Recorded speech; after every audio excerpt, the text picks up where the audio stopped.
Sejam muito bem-vindos ao programa Para Elas na TV, aqui na Rede Sul de TV. Hoje, o nosso assunto será famílias atípicas. Você já conhecia essa expressão? Então vamos saber mais sobre estas famílias. O programa Para Elas, ele tem o objetivo de falar sobre assuntos do universo feminino, como autocuidado, cuidado com os cabelos, sobre constelação familiar e muitos outros assuntos. Este programa está sendo gravado aqui na Macro Office, o seu espaço para eventos, reuniões e negócios. Também tem o apoio do NUME, que é o Núcleo de Mulheres Empresárias e Empreendedoras da Associação Comercial de Porto Alegre. A nossa assessoria e os contatos com os nossos entrevistados é feito pela Nelby Rezende, da assessoria virtual Fly. E também as nossas imagens e vídeos são gravadas pela Priscila de Oliveira, a nossa fotógrafa. E vocês gostaram da vinheta? Ela foi idealizada e criada pelos nossos parceiros da Conteúdo Ativo. Um beijo para Mari, um beijo para o Ricardo. E para falar sobre famílias atípicas, as nossas entrevistadas são Erineia Silva, ela que é consultora de gestão estratégica e contabilidade, proprietária da Sistec Contabilidade Digital. Também a Elisângela Aranda, que é empreendedora, fundadora da Confraria Networking. A Letícia Pis, que é vice-presidente da BPW Porto Alegre, e a Juliana Queiroz, que é ativista pela inclusão e vice-diretora da Associação DAO, Chute no Preconceito de Gravataí. E a nossa mensagem do dia não poderia ser diferente. É sobre família. A família pode ser uma de nossas maiores fontes de felicidade. Nenhum amor é tão profundo, nenhuma alegria tão plena quanto aquela que pode existir dentro do círculo familiar. A família pode ajudar-nos a receber o melhor que a vida tem a oferecer. Na família, é possível também sentir a mais profunda tristeza. As famílias podem vacilar e até mesmo falhar. Contudo, é possível ser feliz em família, mesmo quando passamos por tristezas. Assim como todas as outras coisas de valor, o relacionamento familiar dá trabalho, mas vale a pena, porque a família foi feita para ficar junta para sempre e para dar-nos alegria. O autor dessa mensagem é o Mormon. E eu concluo que todo amor para as famílias de todos os tipos é o meu desejo. E você, gostaria que o seu poema fosse lido aqui no nosso programa? Ou a tua mensagem, ou o teu texto? Entre em contato conosco nas nossas redes sociais, @paraelasnatv, e manda uma mensagem pra gente.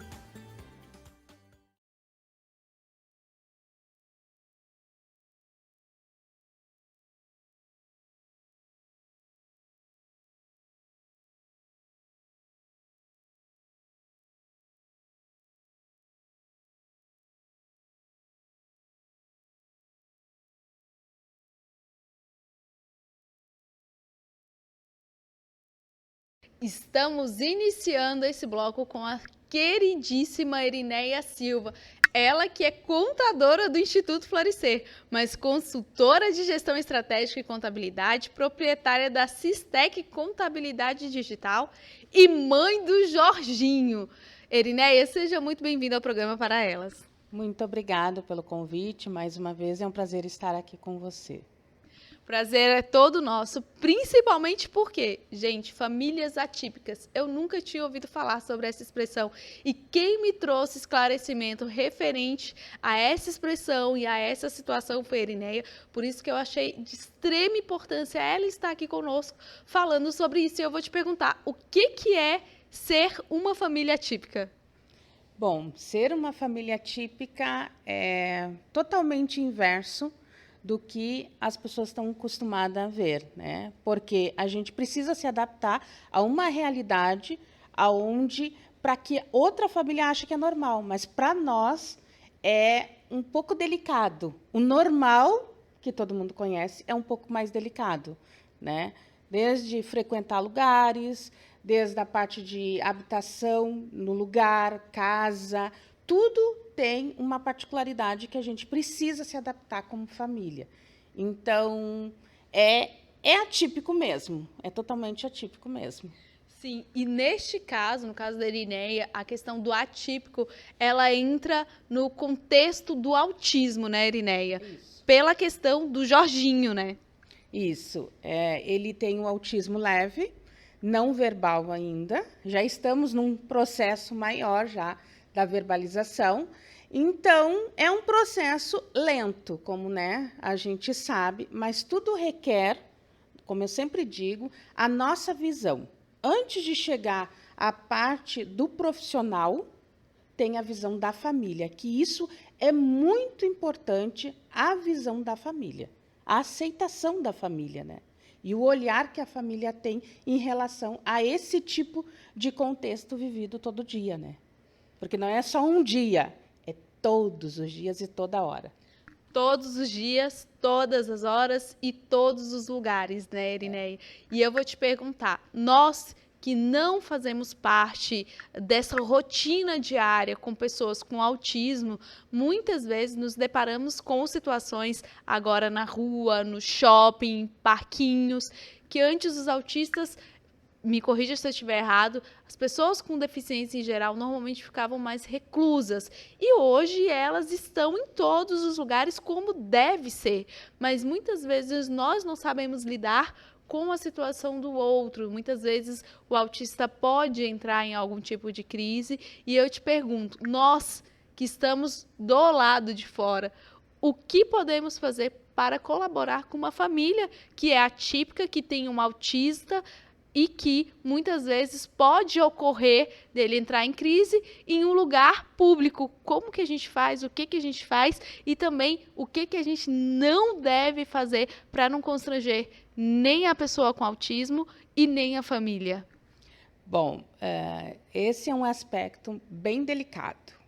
Antes de mais nada, quando uma criança entra em crise, ela é rotulada por muitas pessoas que muitas das vezes não sabem que é uma crise, acha que é falta de palmada, que ela é mal educada, né, que ela está cheia de manha, aquela coisa toda. E muitas das vezes não é.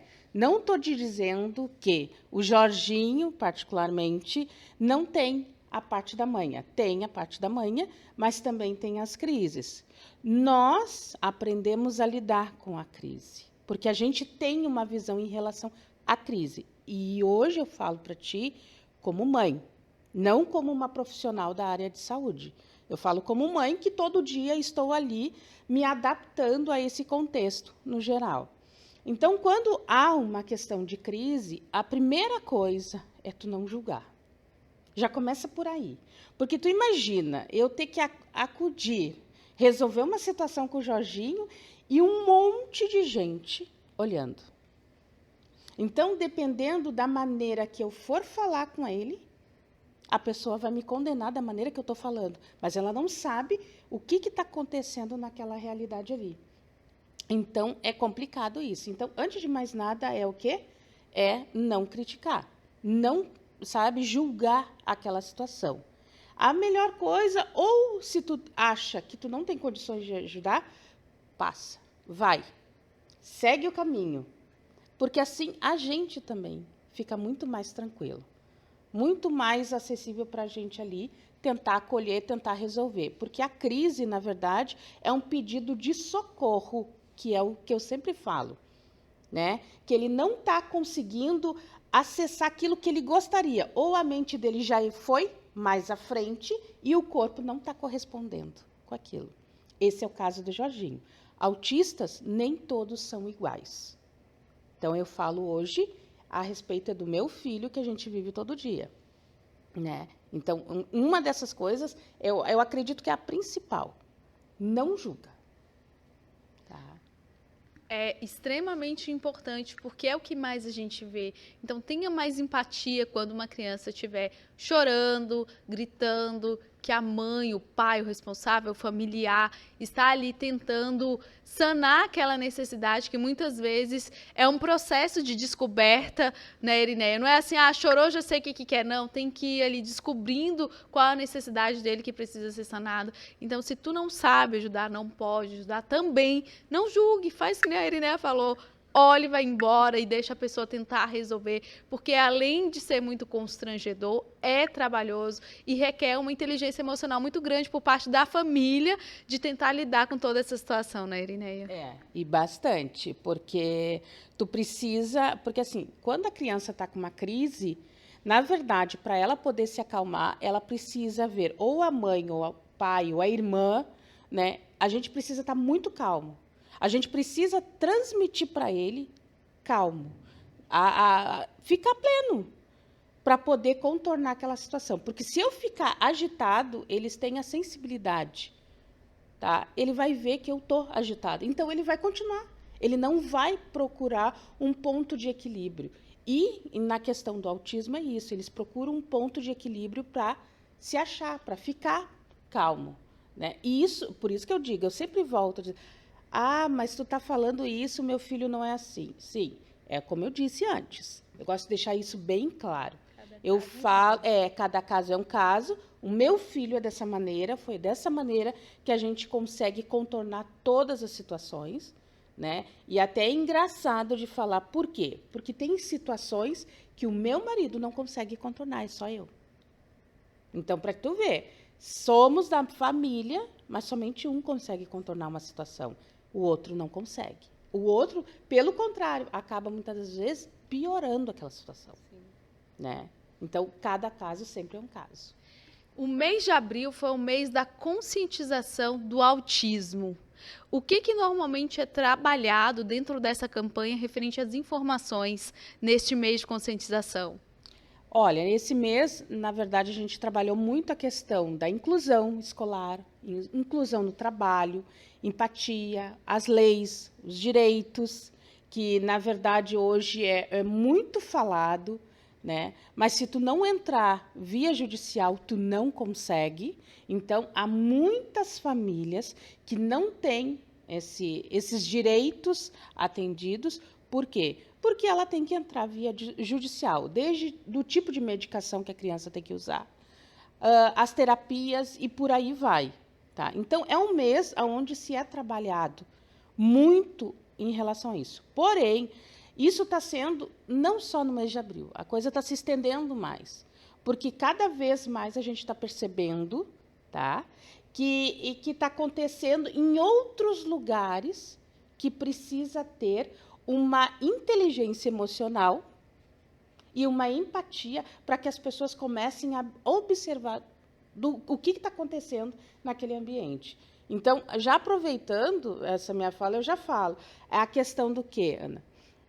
Na área de trabalho. Por que a gente está falando, não só no mês de abril, a parte da criança? Existe a parte do adulto. Muitos adultos estão procurando especialista para entender algumas particularidades que eles vivenciaram como criança e que foram reclusas, foram julgadas, tá? E que na vida adulta também se reprimiram e não entendiam por quê. E aí agora eles estão procurando também para saber se realmente eles têm um diagnóstico ou não. Irineia, muita gratidão por ter vindo aqui, por ter falado sobre o autismo e toda essa percepção, como você trouxe, da família, porque muitas vezes a gente pode ter as informações de forma teórica, mas essa sensação, esse sentimento, é importante a gente ouvir de quem vivencia todos os dias, todas as horas, em todos os lugares. Mas eu vou pedir para você deixar uma mensagem final. Gratidão pelo convite, né?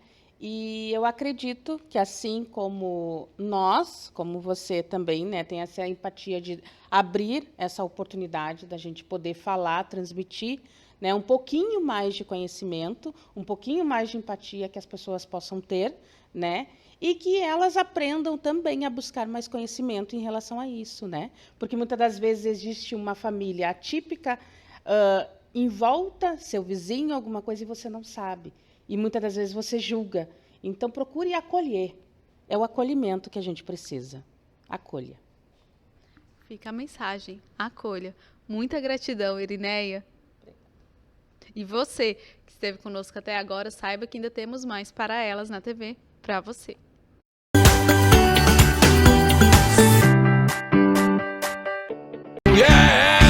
Aqui não tem tempo ruim, tudo é alegria. Curtir o dia numa boa com toda a família, com várias áreas pra curtir, é muita emoção. Vem refrescar o lado, criança cantando esse refrão. Aqualocos é pura diversão. Faça chuva ou faça...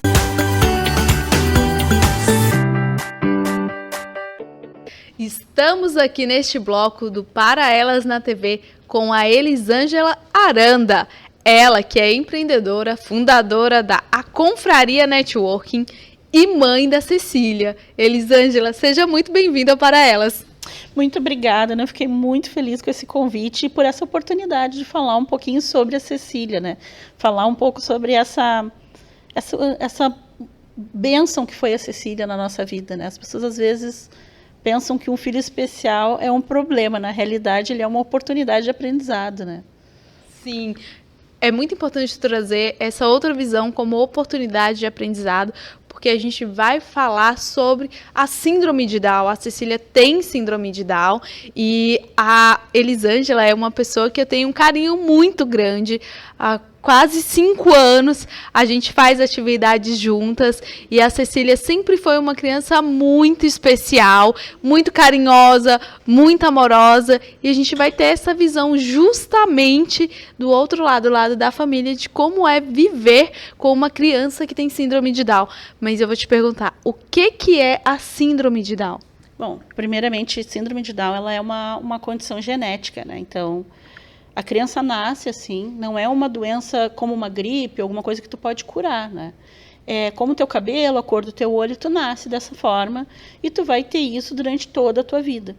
Às vezes, existem crianças que têm outras comorbidades, nascem com síndrome de Down, com alguma outra deficiência, com alguma outra dificuldade cognitiva, com alguma dificuldade neurológica. Então, existem, às vezes, coisas que se somam à síndrome de Down. Mas ela é uma condição genética e a pessoa com síndrome de Down é uma pessoa que ela, dentro das deficiências, ela tem um déficit cognitivo. Então, é uma dificuldade de aprendizado. Mas, fora isso, ela tem uma vida normal e ela é capaz de realizar coisas incríveis como qualquer um de nós, né? Sim, e como é para você conviver o dia a dia com a Cecília? Quais são as maiores dificuldades, principalmente porque você trouxe uma informação referente à escola? Como é, no caso da Cecília, né, estar na escola e a convivência com os outros colegas? Bom, a Cecília ela faz parte da rede pública, né? Então, a rede pública ela tenta atender da melhor forma possível essas crianças, mas ainda falta muito material humano. Os monitores, os apoios em sala de aula, porque a gente sabe que dentro de uma sala de aula a professora já se vê pequenininha, com 30, 40 alunos de famílias, condições sociais diferentes. Isso já é complicado. Imagina com uma criança que precisa de um currículo adaptado, que precisa de mais atenção, que precisa de ter um olhar diferente, às vezes, para o aprendizado, né? Então, isso requer que a professora tenha, é essencial, um apoio em sala de aula, e isso não está acontecendo, né? Na maioria das escolas do município e do estado, a gente não está vendo isso acontecer. Então, isso dificulta bastante, porque, às vezes, o pai e a mãe ele já têm uma dificuldade em outros aspectos do dia a dia, né? Porque a criança precisa de terapias, precisa de acompanhamentos, e, às vezes, o pai e a mãe já estão um pouco fragilizados, e chega na escola, nesse momento da vida escolar da criança, também não encontra um atendimento que ele espera. E isso dificulta bastante, porque daí passou pelo primeiro ano, pelo segundo ano, às vezes está lá no 6º ano, ainda não aprendeu a ler, não aprendeu a escrever. E aí a gente se sente assim, poxa, onde é que a gente está errando? A gente quer que a criança esteja na escola regular, porque é uma questão de direito, existe a lei de acessibilidade, que garante isso, né? E é uma questão também de quebrar preconceitos, porque como a gente tem uma ideia errada sobre pessoas que têm deficiência, porque a gente, na nossa geração, eu não convivi com nenhuma criança com síndrome de Down. Eu não conheci nenhuma criança autista na minha escola, quando eu frequentava a escola fundamental, ensino médio. Então, o preconceito já vem daí, é o desconhecido, né? Então, quando a gente tem essa notícia que vai ter um filho diferente, que vai precisar demandar mais tempo, mais atenção, a gente fica apavorado, porque a gente não sabe com o que a gente vai lidar, porque a gente nunca conviveu. Então, essa convivência na escola regular é essencial, só que não está acontecendo na prática como deveria, né? E, lógico, a gente, como família, sente bastante.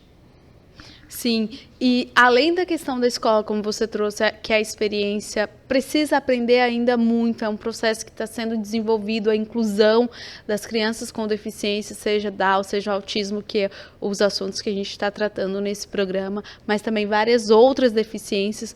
Como são os outros serviços? Como você trouxe também, existem leis que amparam, mas como é o serviço no atendimento SUS, por exemplo, dentro da justiça trabalhista, como é a inclusão dessas pessoas na organização, no mercado de trabalho, como você percebe esses outros serviços além da questão escolar?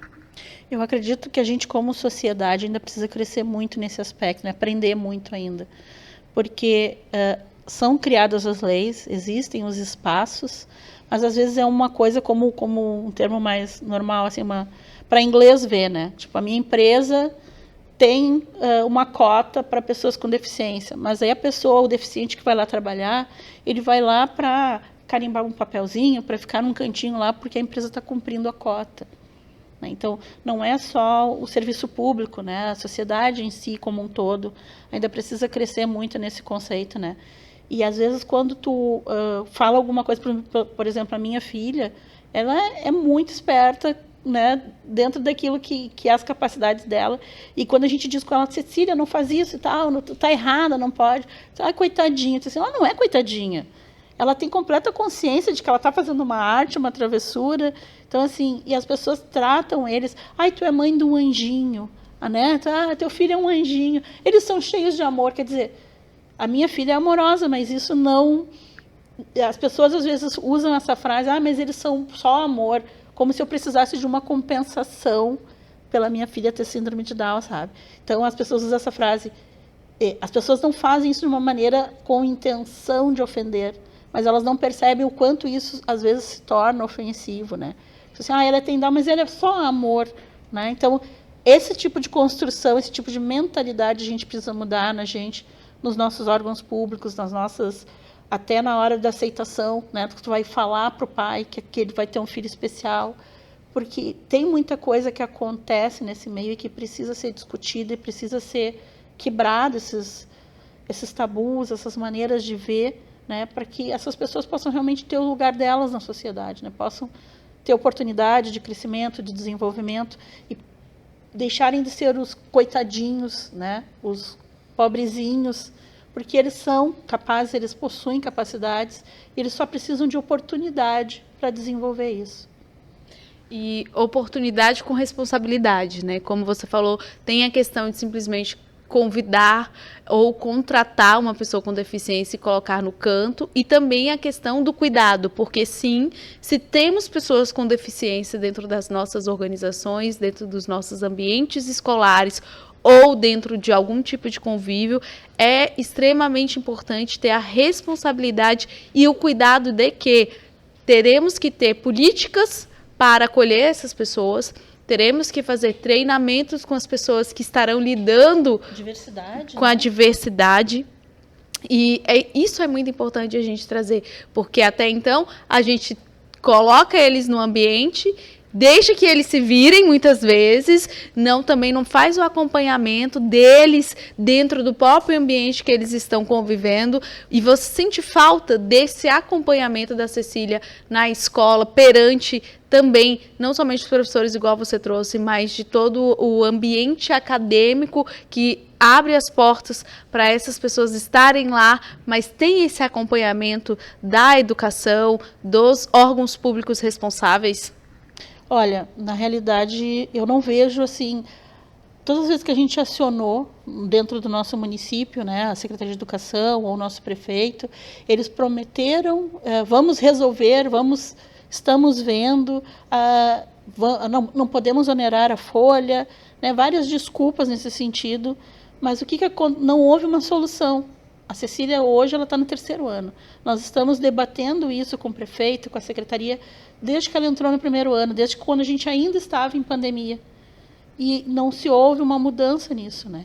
E eu acredito que meu município, que é Alvorada, não é o único, né? Conversando com outras famílias de outros lugares aqui de Porto Alegre, a gente percebe que há essa forte deficiência na rede de ensino, né? Por mais boa vontade que a escola tenha, por mais boa vontade que as professoras tenham em tentar acolher e atender aquele aluno, falta material humano, né? E isso quem pode oferecer é a prefeitura, é o governo do estado, e aí a gente só consegue, às vezes, ter uma ação de fato que vá resolver quando a gente aciona o Ministério Público.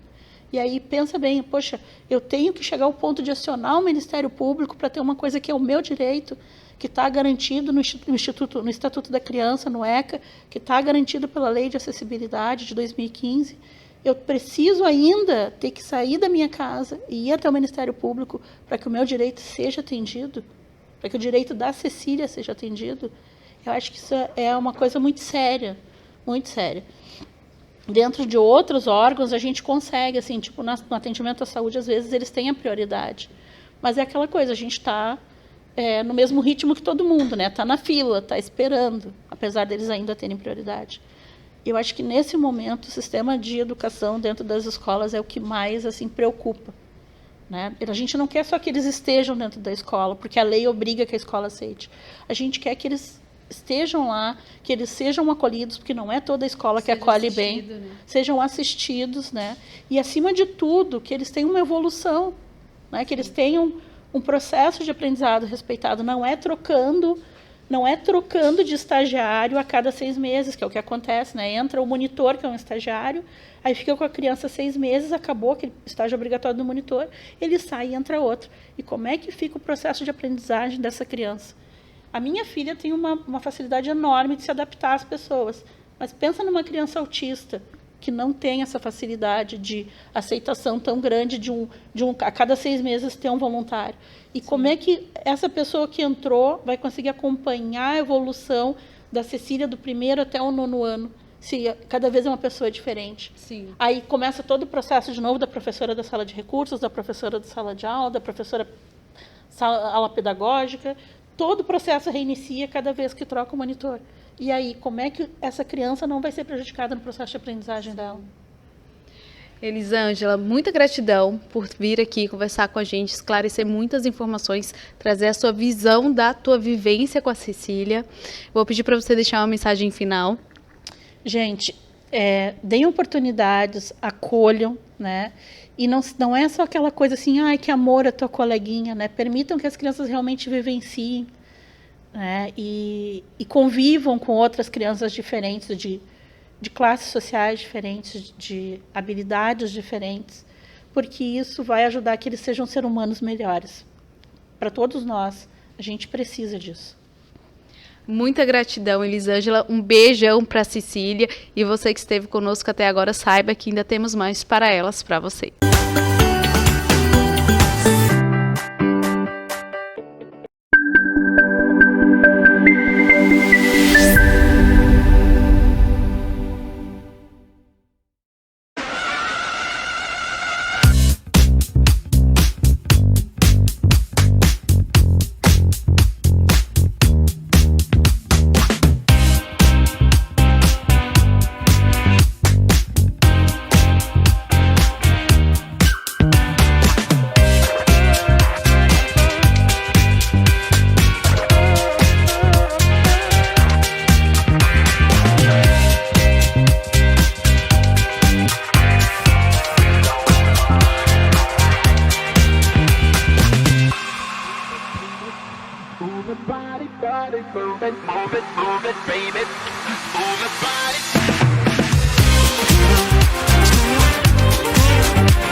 iniciando esse bloco do programa Para Elas com a nossa convidada, a Letícia Paese.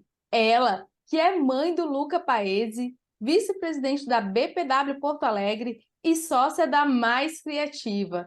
E está conosco aqui para falar sobre esse assunto de famílias atípicas, trazido por um contexto e vivência do Luca, não é, Letícia? Isso Seja aí. muito bem-vinda. Obrigada, Ana. Muito obrigada pelo convite.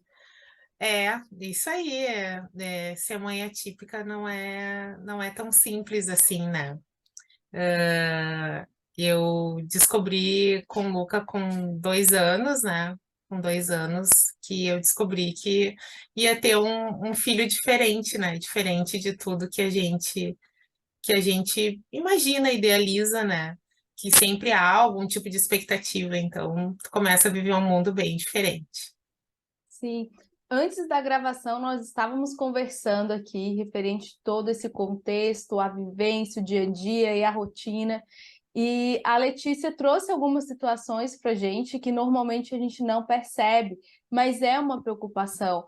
Eu que atuo com a área de treinamento de equipes nas empresas, tenho uma preocupação de como essas equipes estão treinadas o suficiente para atenderem esse público, e trouxe essa visão para a Letícia, para ela trazer também a experiência dela como família típica que tem uma criança que tem um diagnóstico e que precisa de certos cuidados, e ela vai falar justamente sobre essa experiência.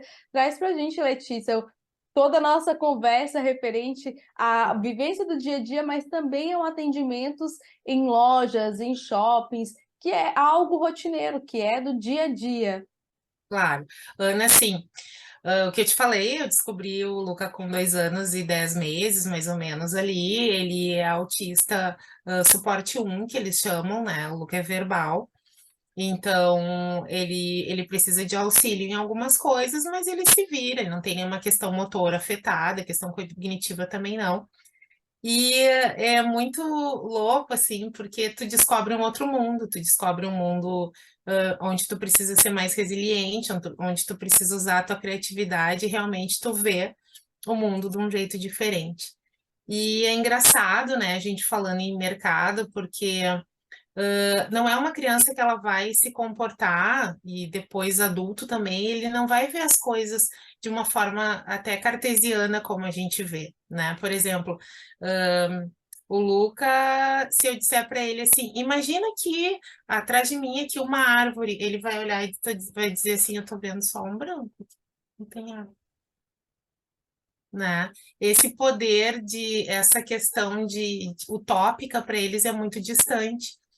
E o que que acontece? A gente vê, eu sinto muito quando eu vou nos lugares que às vezes as pessoas parecem, por a gente ter, eu acho, durante a história hoje se fala muito em autismo, mas eu me lembro que a primeira vez que eu ouvi, 2 vezes eu vi falando sobre o autismo. Um foi num filme muito antigo, que foi, acho que o primeiro filme que trouxe sobre o autismo, que falava de uma criança que ela rodava o pratinho e batia as mãozinhas, assim, muito antigo, da década de 70.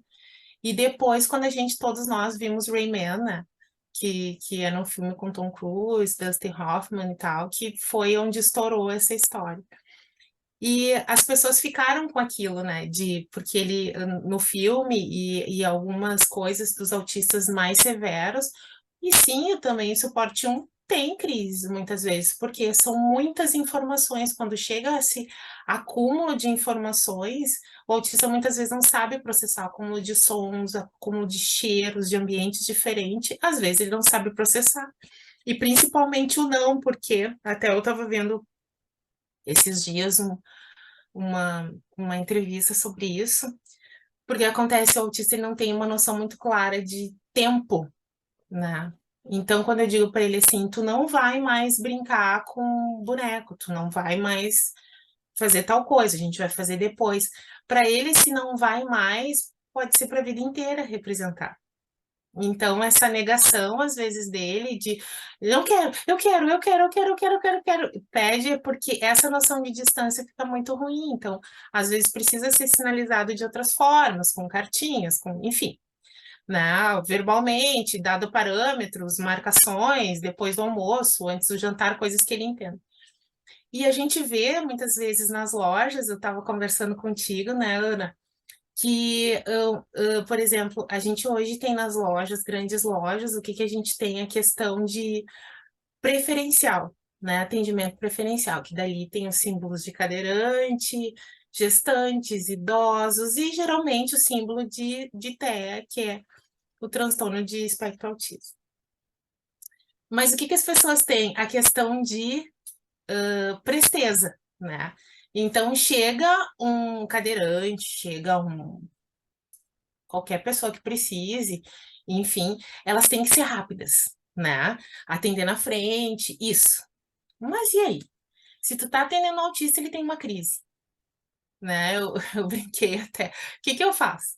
Eu chamo um monte de gente para segurar ele, eu chamo a ambulância, eu começo a gritar, eu faço o quê? Eu que sou atendente, digamos assim. Então as pessoas têm muita dúvida do que faz. E eu não tinha me dado conta disso. Eu me dei conta quando eu entrei numa grande loja um dia, eu tava com o Luca, tava vazio até, só tava eu no caixa. E daí a moça me disse assim, eu falei que ele era autista e tal, né? Porque ele começou a mexer nos esmaltezinhos, as coisas que tinha perto, e daí ela disse, ai, desculpa te perguntar, mas tu poderia me dar umas dicas, assim, como é que a gente faz para atender, assim? Eu disse, como assim? Tu não tem treinamento sobre isso? Não. Então, assim, era uma menina que estava no caixa, tá direto, né, na frente, na linha de frente, não tem. Outra vez eu fui num parque aquático, fora do Rio Grande do Sul, um parque aquático bastante grande, assim, e o parque aquático, o Luca desceu, e era esses tipo toboágua gigante, assim, que eles adoram, alguns têm medo, e outros se arriscam muito, né, porque os autistas, a dificuldade até do diagnóstico, eles têm características muito diferentes. Tu tem que juntar alguns sintomas para conseguir fechar o diagnóstico, então por isso a dificuldade. Ele desceu naquilo, né? Eles eles entram com uma pulseira diferente para as pessoas saberem. Eles passam na frente, porque a questão deles de aguardar é muito complexa, eles podem começar a ter uma crise quando esperam muito. Estou falando de filas aquelas gigantes que se compara a Disney, assim, né? Que é 30, 40 minutos, um autista não consegue esperar numa fila. A maioria deles. E aí ele desceu. E era um negócio alto, então eu desci correndo as escadas para ir lá para pegar ele na parte da piscina quando eu cheguei lá. E ele desceu no negocinho e ficou nadando na frente do escorrega de novo. E que vinha mais gente, né? E o pessoal não ia soltar enquanto não viesse.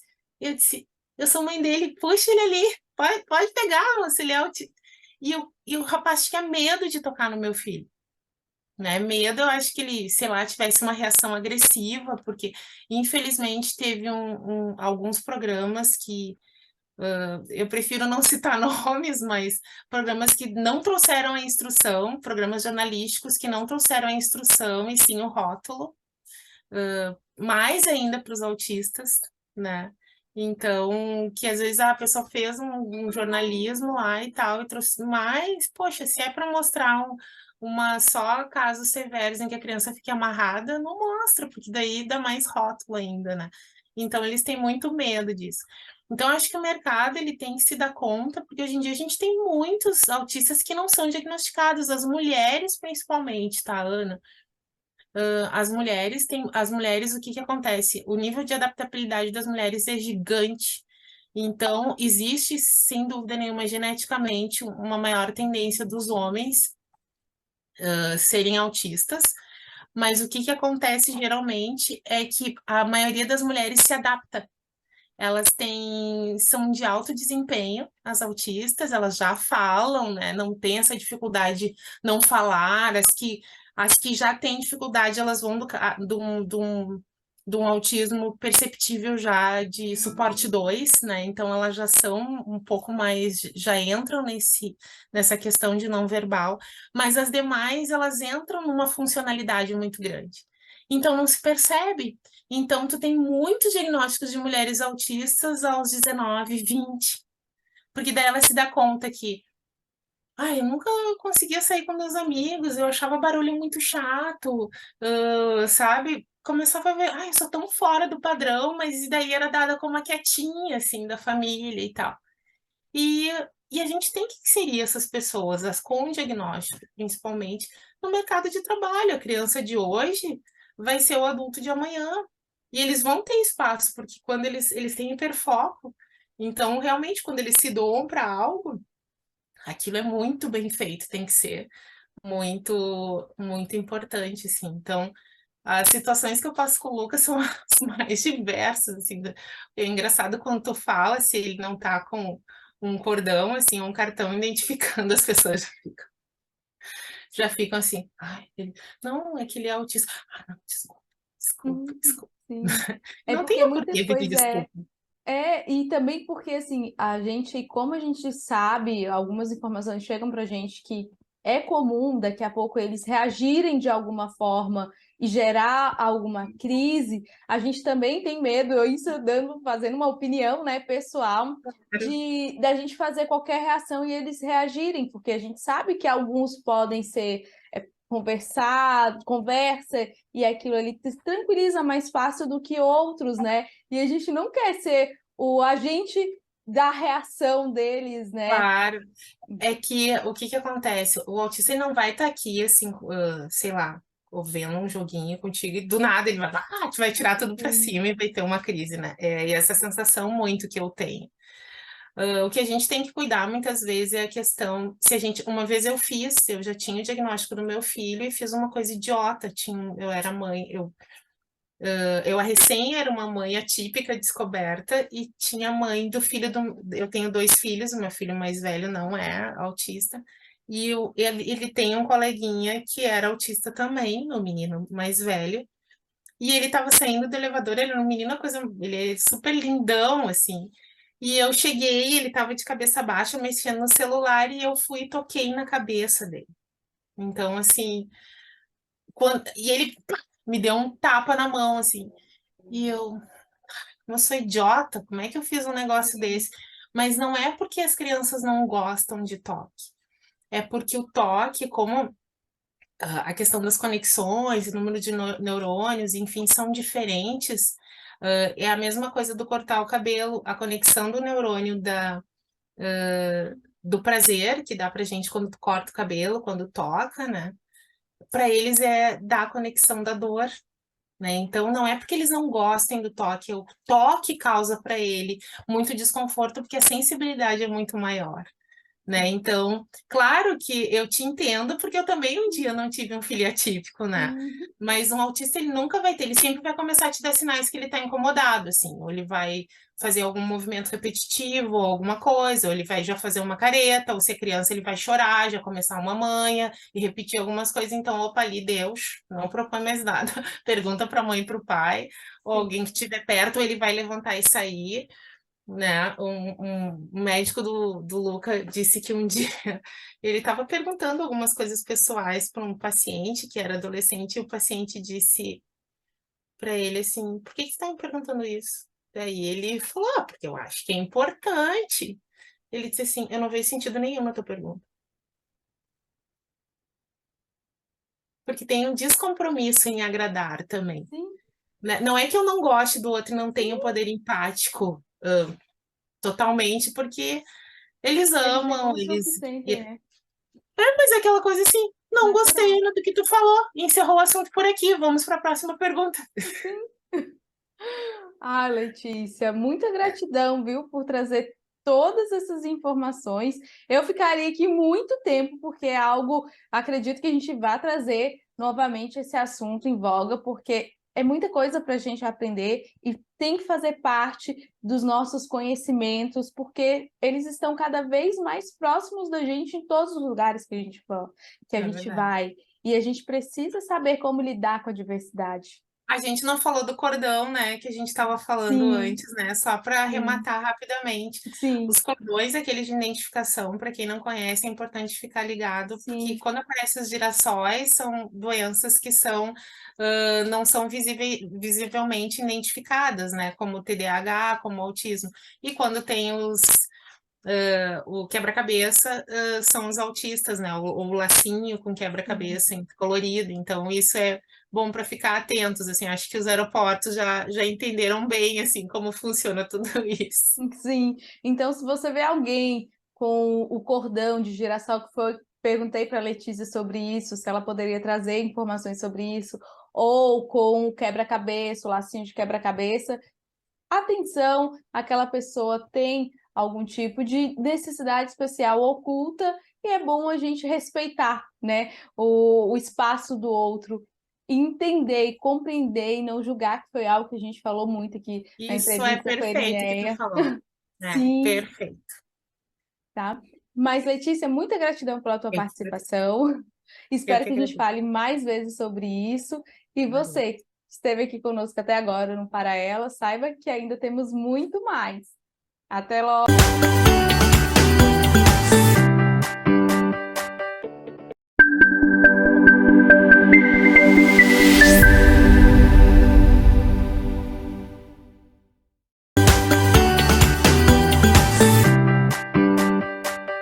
Estamos aqui nesse bloco do Para Elas com a Juliana Queiroz, ela que é ativista pela inclusão e vice-diretora da Associação Down, Chute no Preconceito de Gravataí. Juliana, seja muito bem-vinda ao programa Para Elas. Muito obrigada, é sempre um prazer para a gente poder contar um pouquinho da nossa história e revelar um pouco dessa realidade aí, do que é estar nesse mundo, aí, nesse universo da inclusão. Então, eu já vou te perguntar referente a esse universo da inclusão. Como você veio parar neste mundo de ser ativista pela inclusão? Bom, eu me deparei com esse universo a partir do nascimento da minha primeira filha, né? A minha primeira filha é Isadora, ela tem 6 anos, ela tem síndrome de Down e recentemente também a gente teve um diagnóstico de autismo, né? Eu digo assim que esse universo ele sempre esteve presente, né, na minha vida de uma maneira ampla. Eu tenho pessoa com deficiência na minha família, eu tenho uma prima com deficiência, que então assim a questão do afeto ela sempre foi presente, né? Eu sempre tive essa questão de olhar e conviver, né, com pessoa com deficiência. Porém, quando se tem um filho com deficiência, as coisas mudam muito, assim. A gente acha que a gente entendia alguma coisa por simplesmente conviver e quando aquilo cai no nosso colo, né, a gente vê que na verdade a gente não sabe muito sobre esse universo. Então foi aí que eu fui de verdade buscar informação, né, porque eu me assustei, né, no primeiro momento. Eu não soube antes na gestação, só soube no dia do parto. Então, eu tive aquilo que se chama de luto, né, que é aquela questão de se deparar com uma situação que você não espera na gestação. E como eu me incomodei muito com essa situação, com esse sentimento que eu tive, eu me aprofundei, eu fui estudar, eu fui querer entender por que eu senti daquela forma e o que aquilo significava, né? E foi aí que eu mergulhei de cabeça nesse universo e fui realmente estudar. E, enfim, durante todo esse percurso, estudei muito, tive a oportunidade de conhecer muitas famílias, acabei entrando na associação e lá se vão já 6 anos nessa caminhada, nessa trajetória. Olha só que incrível. A gente começa a conversar com as pessoas, entender um pouco da história delas e a gente aprende mais a cada dia. Essa é a importância da gente como comunicadores que estamos aqui justamente buscar informações de como lidar com toda essa situação que muitas vezes não faz parte da nossa rotina, do nosso universo, mas a cada dia a gente vê e vivencia com pessoas que têm síndrome de Down atualmente no mercado de trabalho e a gente tem que saber como lidar. Por isso que é importante a gente conversar, entender pelo lado da família, mas também pelo lado do apoio. Você está aqui hoje conversando com a gente, trazendo essa informação referente à Associação Down, Chute no Preconceito. O que é a associação? Bom, é uma associação, ela é de pais, né, de familiares, de pessoas com síndrome de Down, né? Então, o objetivo da associação é levar inclusão, é levar representatividade, é quebrar o preconceito mesmo, né? Bom, se a gente for parar para analisar como essas pessoas viviam há alguns anos atrás, a gente sabe que eles viviam marginalizados, eles não estavam, né, eles nem tinham direito de frequentar a escola. Então, assim, era praticamente um mundo muito à parte, assim. Por isso que hoje as pessoas se assustam tanto, né, de ver as pessoas com síndrome de Down trabalhando, estudando, muitos casando, né.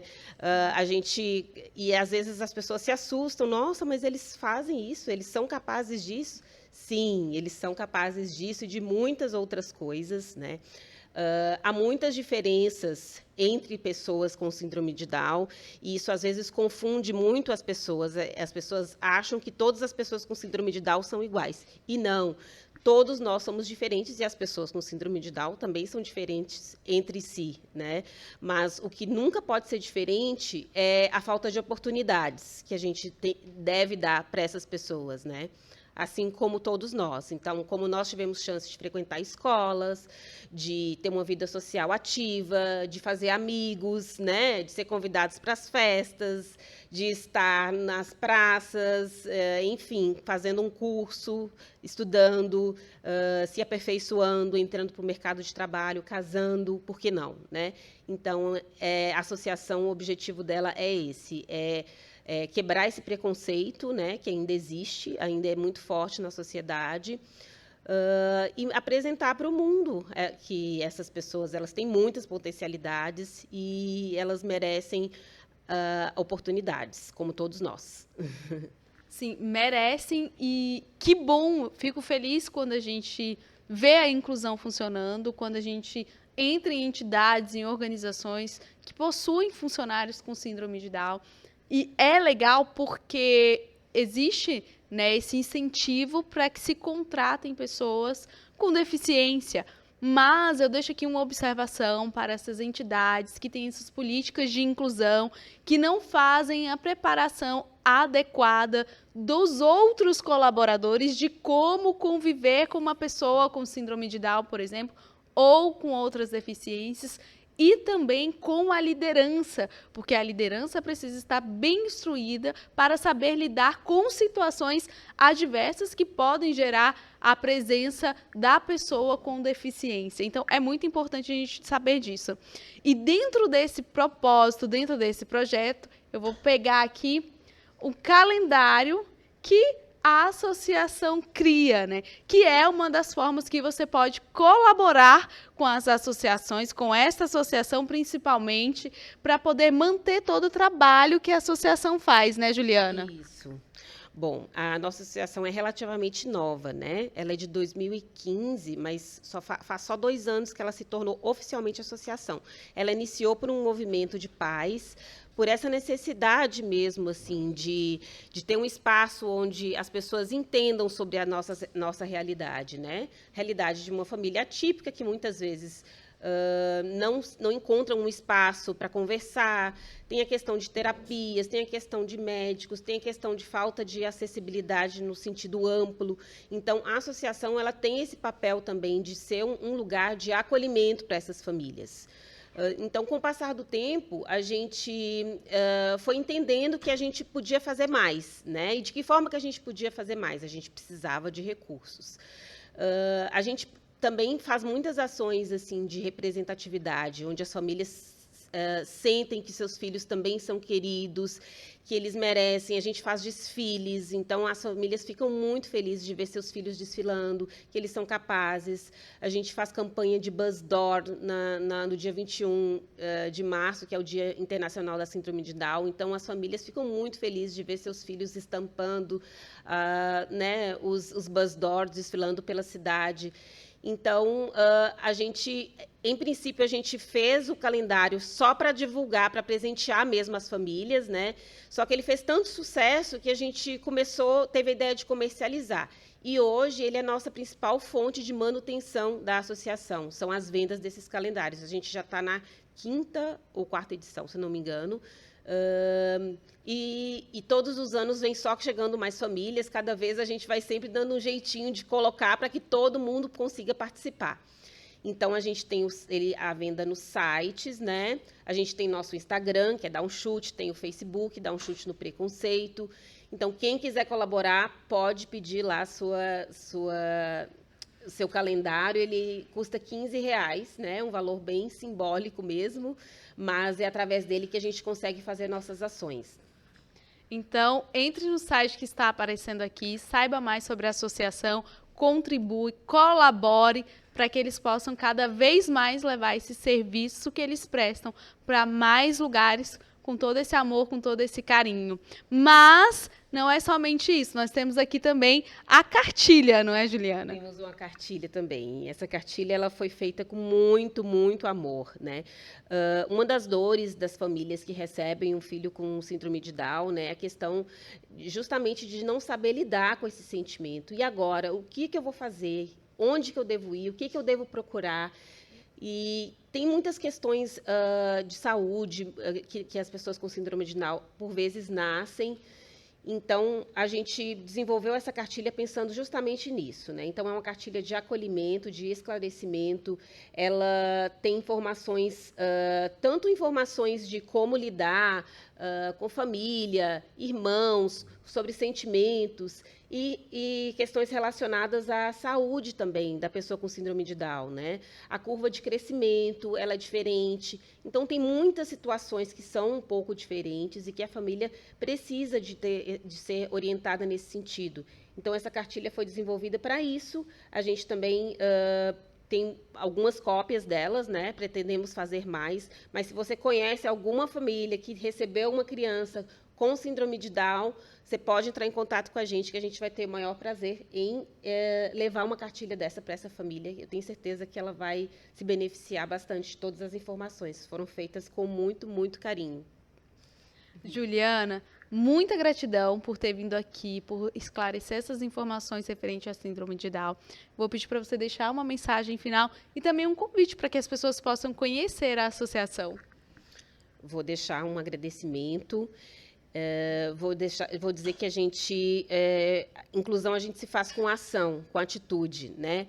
E o primeiro pensamento que a gente tem que ter é que todos nós somos diferentes, né? O fato da pessoa ter uma deficiência não pode tirar dela nenhum direito, né? Todas as pessoas têm direito de ocupar todos os espaços, têm direito de frequentar a escola, têm direito de ir para o mercado de trabalho. E se você que não tem um filho com deficiência entende isso, e na escola do seu filho, por exemplo, tem uma criança, então que você tenha esse olhar empático, que você converse com seu filho sobre a existência de pessoas diferentes dele, né, para que ele não olhe essa criança com um olhar de menosprezo por ela, né?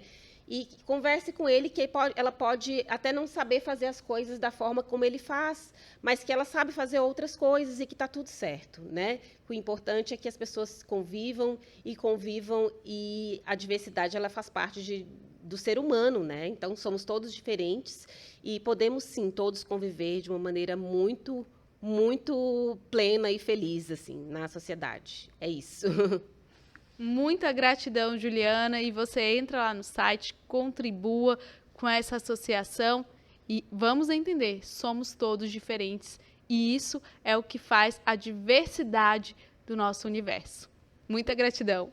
E este foi o nosso programa Para Elas na TV, falando sobre famílias atípicas. Todas as quintas-feiras estamos aqui às 16 horas com muito conteúdo e muitas informações para você. Mas nós também temos um encontro marcado nas terças-feiras às 21h30 no Movimento Empresarial, onde, com meu parceiro de bancada, Rogério Bon, falaremos com muitos empresários, empreendedores, profissionais, com muito conteúdo para a área organizacional e empreendedora. Até lá!